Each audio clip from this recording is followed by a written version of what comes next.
A very warm good morning to all of you my friends. आप सभी का हमारे चैनल में स्वागत है। सो वीडियो को स्टार्ट करते हैं एक मोटिवेशनल थॉट के साथ that if you want to win the game you need to learn the rules and you need to play the way the winner pledge.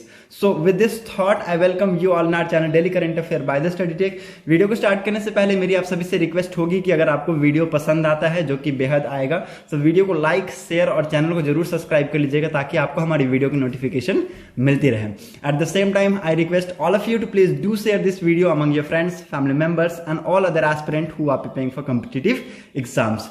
Okay so video को start करने से पहले मैं आप सबको बता दूं कि टुडे इज 7th ऑफ अप्रैल। आज 7th ऑफ अप्रैल है और आज के दिन हम लोग क्या मनाते हैं, world health day. World health day आज हम लोग सेलिब्रेट करते हैं। इसमें WHO का बहुत इंपॉर्टेंट रोल रहता है, ठीक है, वर्ल्ड हेल्थ ऑर्गेनाइजेशन का बहुत इंपॉर्टेंट रोल रहता है। इसको हम लोग एक और लैंग्वेज में अगर बोला जाए तो ग्लोबल हेल्थ अवेयरनेस डे भी बोला जाता है, ग्लोबल हेल्थ अवेयरनेस डे, जिसमें हेल्थ से रिलेटेड जितने भी फैक्टर्स है उसके रिगार्डिंग अवेयरनेस फैलाने का काम किया जाता है। और इसके अंतर्गत मैं आपको बता दूं कि WHO क्या करती है, कैंपेन लेके आती है। WHO क्या करती है, कैंपेन लेके आती है as per according to the disease, ठीक है, डिजीज के हिसाब से बहुत सारी डिजीज है। वर्ल्ड ट्यूबरक्लोसिस डिजीज, वर्ल्ड हम लोग डिजीज को प्रिवेंट करने के लिए हम लोग बहुत सारे डे भी सेलिब्रेट करते हैं, जैसे कि ट्यूबरक्लोसिस डे हो गया, इम्यूनाइजेशन वीक हो गया, मलेरिया डे हो गया, नो टोबैको डे हो गया, एड्स डे हो गया। सो इन सब चीजों को हम लोग ऑफिशियली क्या करते हैं, कैंपेन करते हैं। और ये कौन करता है, ये आज के दिन वर्ल्ड हेल्थ डे के दिन इसको किया जाता है WHO के द्वारा, ठीक है। साथ ही साथ मैं आपको बता दूं कि बहुत सारी लोगों की इसमें नीड भी होती है ताकि लोग मिलके एक दूसरे की सहायता करें, ठीक है, लोगों को टेक केयर करें, ठीक है, ताकि लोग डिजीज के बारे में अवेयर हो सके। ओके, इससे पहले भी वर्ल्ड हेल्थ डे मनाया गया था 2021 में, ठीक है। तो उसकी थीम क्या थी, थीम लिख लीजिएगा, बिल्डिंग, मैं आपको बता देता हूं, बिल्डिंग अ फेयर एंड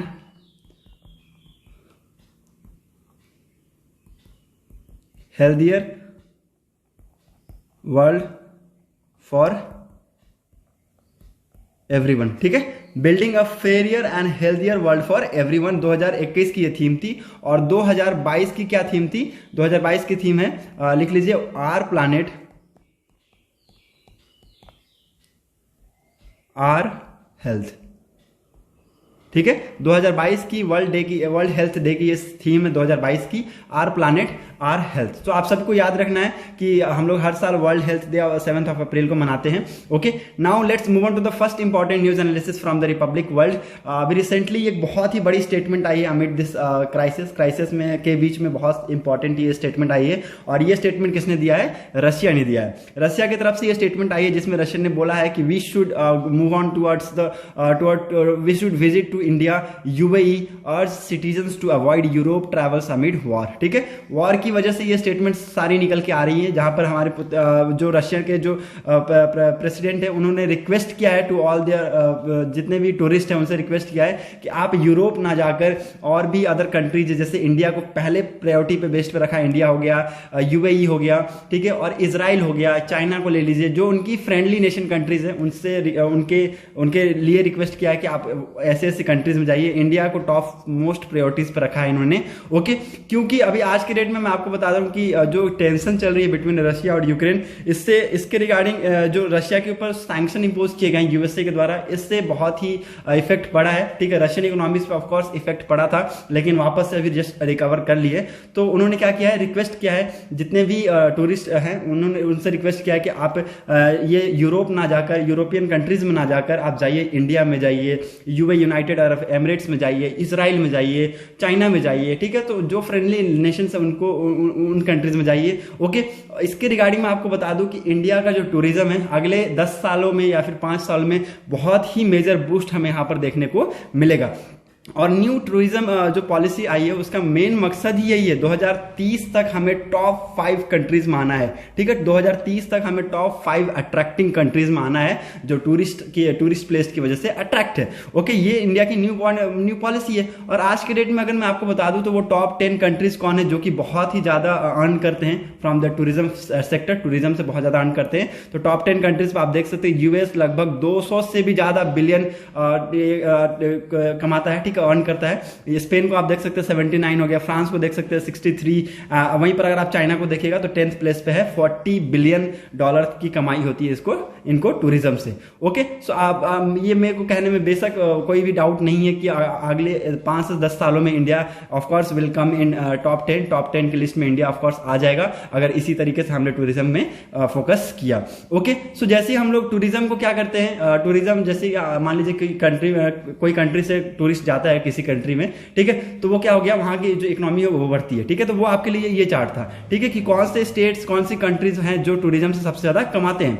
अब ये लिस्ट उनकी है जो सबसे ज्यादा टूरिस्ट को भेजते हैं, कौन से स्टेट कंट्रीज है जो सबसे ज्यादा टूरिस्ट को भेजते हैं। तो नंबर 1 पे आप देख सकते हैं चाइना है, सेकंड नंबर पे यूएसए है, जर्मनी हो गया, आपको यहाँ पे यूके भी दिखेगा, फ्रांस भी दिखेगा, रशिया भी दिखेगा, ऑस्ट्रेलिया भी दिखेगा, कनाडा भी, साउथ कोरिया भी और इटली भी, ठीक है। सो ये वो 10 कंट्रीज है जो टूरिस्ट को बहुत ज्यादा भेजते हैं टुवर्ड्स अदर टूरिस्ट प्लेसेस पे, और बहुत ज्यादा ये इन्वेस्ट करते हैं। देखिए $254 बिलियन, ठीक है, $152 बिलियन, और इटली है वो $30.3 बिलियन तक की इन्वेस्टमेंट करती है। ओके, सो ये कुछ कंट्रीज थे जिसके बारे में आपको बताना बहुत ही जरूरी था, और अगले आने वाले 5 से 7 सालों में इंडिया के लिए एक बहुत ही अच्छा अपॉर्चुनिटी है कि टूरिज्म से वो बहुत कुछ कमा पाए।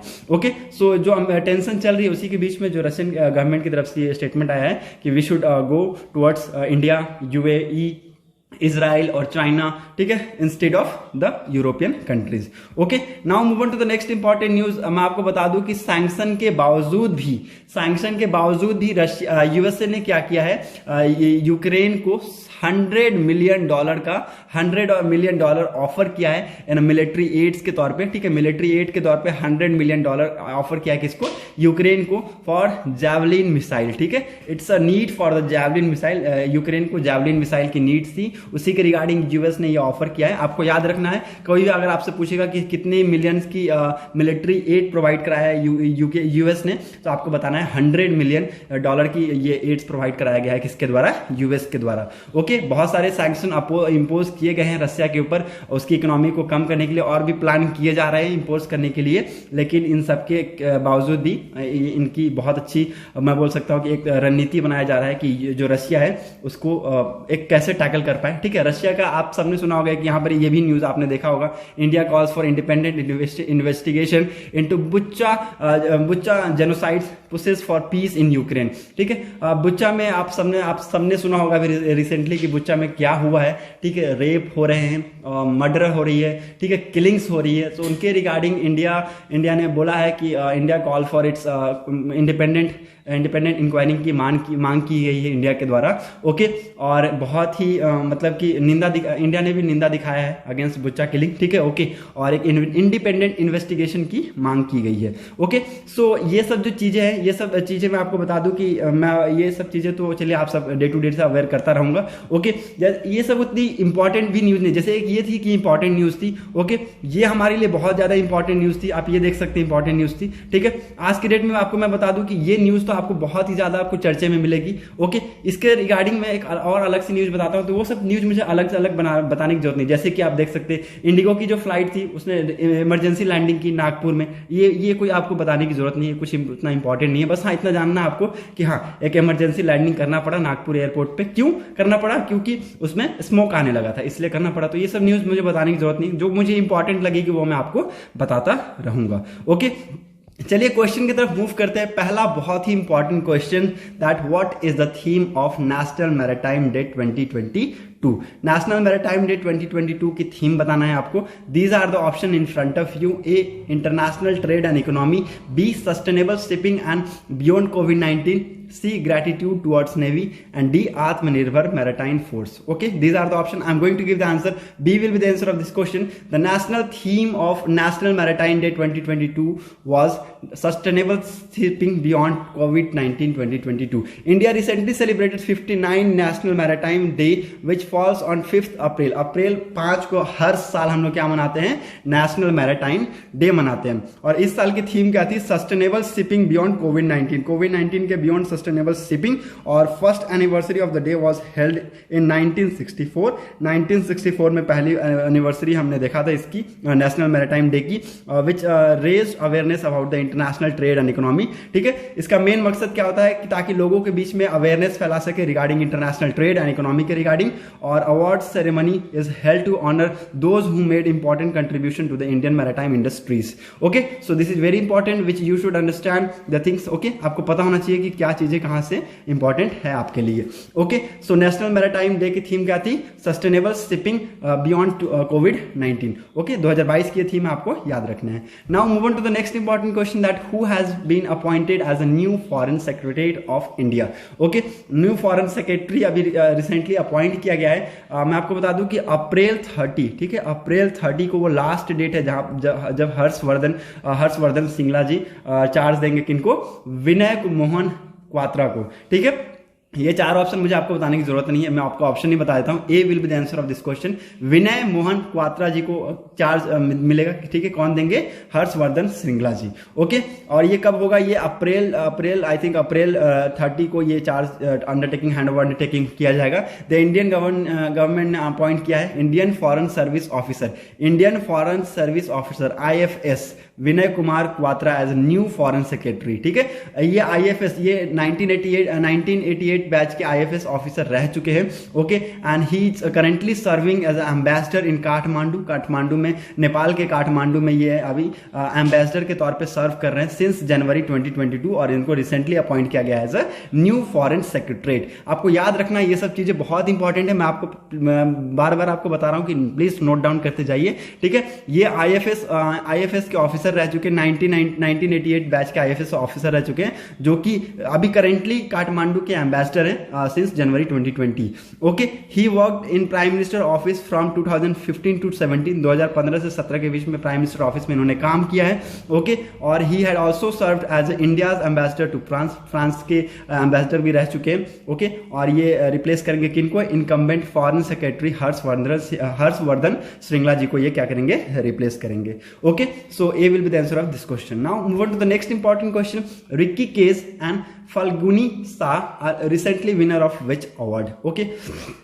नाउ यहाँ पर दो इंपॉर्टेंट नेम है, ये इंडियन ऑरिजिन से बिलोंग करते हैं, ये इंडियन अमेरिकन ऑरिजिन से बिलोंग करते हैं। ठीक है, इंडियन अमेरिकन है, ये प्रॉपर इंडियन है। ओके, ये किस अवार्ड के रिसेंटली विनर रह चुके हैं, so these are in front of you. मैं आपको आज पूरे अवार्ड के बारे में बताऊंगा, जितना मुझे याद होगा, लगभग 8-10 तो याद ही है। ओके, वो सारे अवार्ड्स के बारे में मैं आप सबको बताऊंगा। ओके, सो प्लीज लिखते जाइएगा। Okay, these are the options, academic award, B Grammy award, C Pritzker architect prize, okay, D Abel prize. Okay, so these are the option in front of you. I'm going to give the answer. B will be the answer of this question. Grammy Award से सम्मानित किया गया है Ricky case को और फाल्गुनी शाह को। Okay, Falguni Shah का अगर आप कॉमनली नाम बनाइए तो इनको एक फालू के नाम से भी जाना जाता है। इन्होंने best children music album category में अवार्ड जीता है for her album a colourful world. ठीक है, कलरफुल वर्ल्ड नाम का एक एल्बम है, उसी में इन्होंने अवार्ड जीता है। और ये रिकी केस जी को अवार्ड मिला है सेकेंड ग्रैमी अवार्ड। ठीक है, इन्होंने सेकेंड टाइम ये ग्रैमी अवार्ड को जीता है, और इनको एक बार और मिला था बेस्ट न्यू एज एल्बम के लिए। ओके, और ये इनका जो बहुत ही फेमस एल्बम था डिवाइन टाइड्स। ठीक है, डिवाइन टाइड्स नाम का एक बहुत ही फेमस एल्बम था, उनके लिए इसको अवार्ड मिला है। ठीक है, रिकी केस कौन है, एक कंपोजर है, ये रिकी केस एक कंपोजर है, दो इंडियन म्यूजिशियन है जिनको 64th एनुअल ग्रैमी अवार्ड इनको सम्मानित किया अवार्ड से। Okay, so B will be the answer of this question. Now मैंने आपको बताया कि मैं आपको अवार्ड्स के बारे में बताऊंगा, तो आप लिखते जाइएगा। ओके, मैं आपको यहाँ पर बताता हूँ। नोबेल प्राइज किसको किसको दिया जाता है, सबको पता है, पीस को दिया जाता है, लिटरेचर में दिया जाता है,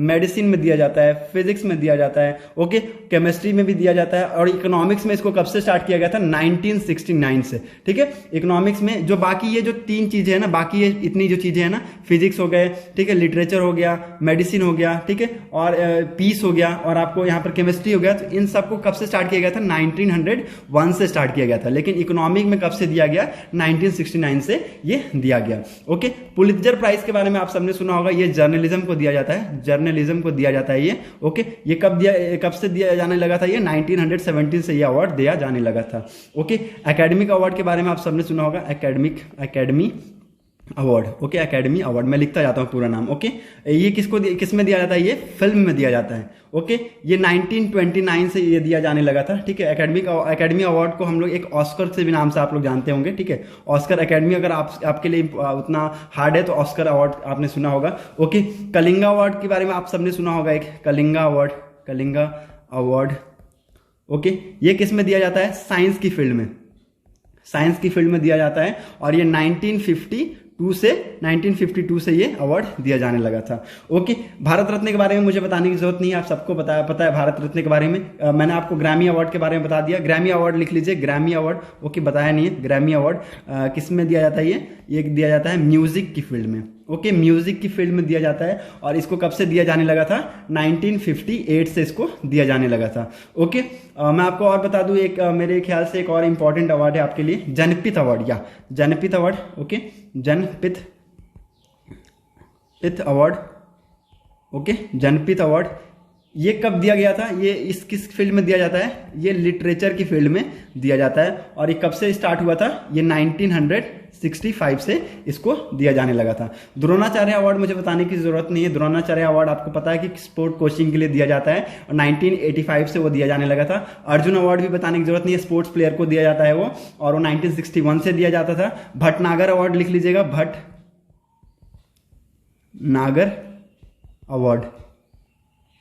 ओके, ये साइंस की फील्ड में दिया जाता है। ठीक है, Bhatnagar award is for science field. From कब से दिया जाता था? ये 1957 से दिया जाता था। ठीक है, सो ये सब जो सारी अवार्ड है ये आपको उनके बारे में याद रखना है। ठीक है, दादा साहब फाल्के अवार्ड को भी सबको पता है, फिल्म में दिया जाता है। 19 लिख लीजिए। ठीक है, मैं आपको बताता हूँ, दादा साहेब फाल्के अवार्ड। ठीक है, ये कब से दिया जाता था? ये एक्चुअली फिल्म में दिया जाता है। ठीक है, फिल्म में दिया जाता है, और ये 1969 से ये अवार्ड दिया जाता था। Okay, so these are the important award. Hope you आपने इसको नोट डाउन कर लिया होगा। मैं आपको इसको इरेज कर देता हूं। Okay, so let's move on to the important questions. अगले क्वेश्चन की तरफ हम लोग मूव करते हैं। ओके, फोर्थ इंपॉर्टेंट क्वेश्चन क्या है? Gangaur festival is predominantly celebrated in which Indian state? किस इंडियन स्टेट में गैंगोर फेस्टिवल को सेलिब्रेट किया जाता है? Okay, these are the options in front of you. A Karnataka, B Rajasthan, C Punjab and D West Bengal. Okay, I am going to give the answer. B will be the answer of this question. Rajasthan में इसको celebrate किया जाता है। ठीक है, और बहुत ही इंपॉर्टेंट ये फेस्टिवल है। मैं आपको बता दूं कि 2 साल के अंतराल के बाद, 2 साल के एक लंबे गैप के बाद इसको स्टार्ट किया गया again in Rajasthan. Okay, Rajasthan का ये बहुत ही इंपॉर्टेंट फेस्टिवल है, गैंगोर फेस्टिवल। ठीक है, और मैं आपको बता दूं कि Rajasthan tourism department organise the festival after 2 year gap. मैं आपको जैसा कि बताया, 2 साल के लंबे अंतराल के बाद इस फेस्टिवल को स्टार्ट किया गया। किसके द्वारा? राजस्थान के टूरिज्म डिपार्टमेंट के द्वारा। ओके, और ये 3 अप्रैल से स्टार्ट किया गया है, और 18 दिन कंटिन्यू इसको चलाया जाएगा। ठीक है, 18 दिन तक ये चलता है। 3 अप्रैल से लेकर 18 मतलब कि 3 अप्रैल के बाद 18 दिन तक और कंटिन्यू ये चलेगा। The tourism department of the state has made special arrangement to make foreign tourist aware of the culture of the state. ठीक है, टूरिज्म डिपार्टमेंट ने क्या किया है? स्टेट के जो टूरिज्म डिपार्टमेंट है उन्होंने स्पेशल अरेंजमेंट किया है ताकि जो फॉरेन टूरिस्ट आएंगे वहां पर, ठीक है, वहां पर जो फॉरेन टूरिस्ट विजिट करेंगे वो कल्चर के बारे में ताकि अवेयर हो सके। Okay, so you should know that Gangaur festival is predominantly celebrated in which Indian state? B will be the answer of this question, Rajasthan.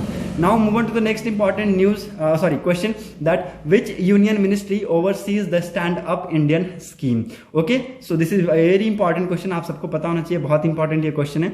I am going to give the answer. B will be the answer of this question। Ministry of finance के द्वारा इसको overseas किया जाता है, stand up India scheme को। Okay, और ये किसके लिए है? To promote entrepreneurship among womens के अमंग्स में इंटरप्रेन्योरशिप को प्रमोट करने के लिए शेड्यूल कास्ट को, शेड्यूल ट्राइब्स को, जितनी भी शेड्यूल कास्ट, एसटी और एससी जो कैटेगरीज है उनको प्रमोट करने के लिए, to help them in starting greenfield enterprises. ठीक है, जो ग्रीनफील्ड एंटरप्राइजेस को स्टार्ट करने के लिए एक बहुत ही अच्छा ये जो मिनिस्ट्री ऑफ फाइनेंस के द्वारा एक निकाला गया, that is stand up India scheme. उसके तहत किसको? वुमेन्स को प्रमोट किया जाता है in the field of entrepreneurship.